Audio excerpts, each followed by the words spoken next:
Welcome back, and on Wednesdays we like to hear from the group Common Ground. Common Ground is a group of farm women who want to be a resource for consumers who want to know more about where their food is grown. Joining us now to talk about preparations of livestock before the winter months is Susan Littlefield, and thanks for being here today. Hey, thank you. Susan, you're from the Surprise area, Butler County, right? Correct. How are you involved with farming? Well, my husband and I, we raise sheep and kids, as I always joke, and a few different 4-H projects, varieties of what they want to try each year. So we have a small farm just south of Columbus in a town called Surprise. Mm-hmm. Well, what do producers need to think about before the winter months get here? Well, it's hard to believe, especially when we've seen the warm temperatures that we've had the last couple of days. But it's time now that they're starting to move cows to stocks if they've got their crops out of the ground. And they're starting to already think about where they're at hay supply-wise. They're looking at nutritional needs of the cows, especially when some of these cows are being bred, and what they're going to need to get them through the winter months, and then obviously on to calving and lambing in the spring. Speaking of lambing in the spring, how do we get prepared for that? Because those winter months can be a hit or miss, right? It can be, and it's kind of interesting because if you drive by a pasture and you see sheep and they don't have coats on or the wool on, folks wonder, okay, what's going on? But the best way to kind of explain it, we shear sheep before they lamb. Okay. So it'd be like me sending you two guys out in a very cold day with a really warm jacket on. You're going to be able to stay outside and goof off in the snow and enjoy the weather because you got a warm coat on. Now, if I in turn send you out with a long sleeve t-shirt or a sweatshirt in that same element, you're not going to want to stay out as long. Right. So that's the reason why sheep producers have shearers come in and shear their sheep before lambing.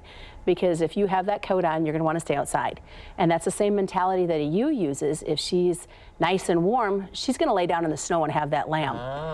And then your lamb viability rate takes a big dive. So you're naturally bringing them inside. Exactly. You shear them. They may have just a little bit of a wool growth back, but they're going to go inside or get out of the wind to have those lambs, which makes the lambs survive a lot easier. And we are showing some pictures of some shearing going on. Yeah, so that would actually be my 16-year-old doing some shearing. Yeah. And then that's our youngest. We have a old farrowing house that we've turned into a lambing barn.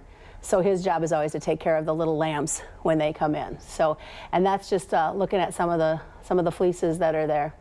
Very good. Nice. Now, Susan, you're a multi-talented person. To go along with the farming, you're also a well-known radio personality. Could you talk about your role at KBRN? Yeah, I absolutely love it. I haven't been there, not 2 months yet, switching from a radio station out of Columbus, but I get the opportunity every day to tell the story about what's happening in agriculture and get to talk to a variety of folks, everything from Washington, D.C., literally to my backyard with neighbors and stuff as they go through the harvest. So it's an opportunity to be able to tell what's going on in the world of agriculture, but also break it down from a consumer perspective as well, and let them understand what's going on in the country and why we're doing what we're doing, and make it understand that it's going to be better off for them in the end. You have one of those unique perspectives that we talk about all the time. Agriculture is the backbone of the state. You get to see what that really means on a day in and day out basis. Very much so, and I get to hear the comments that the producers are making about what life is like right now with the way the commodity prices have been, how they're trying to reevaluate what they're doing in their operation as they move towards 2017. Then I can turn around and take that information and talk to the Ag Secretary and say, okay, this is what's happening in rural America. What are you guys in D.C., what is going to happen? Val Dulcini, who's the administrator for the Farm Service Agency, he gets it. Yeah. And he asks questions about what we're seeing as broadcasters in rural America. And that helps them kind of reframe their thoughts as they work on policy and help deliver programs out to rural America. Bigger topic for you guys right now, commodity prices or property taxes?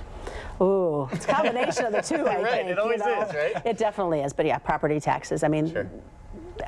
We looked at a bill we found from back in 2002. Right. And I looked at where our property taxes are now, and my husband made the comment, wow, you don't notice it going up, but it does, and it is a big concern, especially for guys in rural America who have lots of land.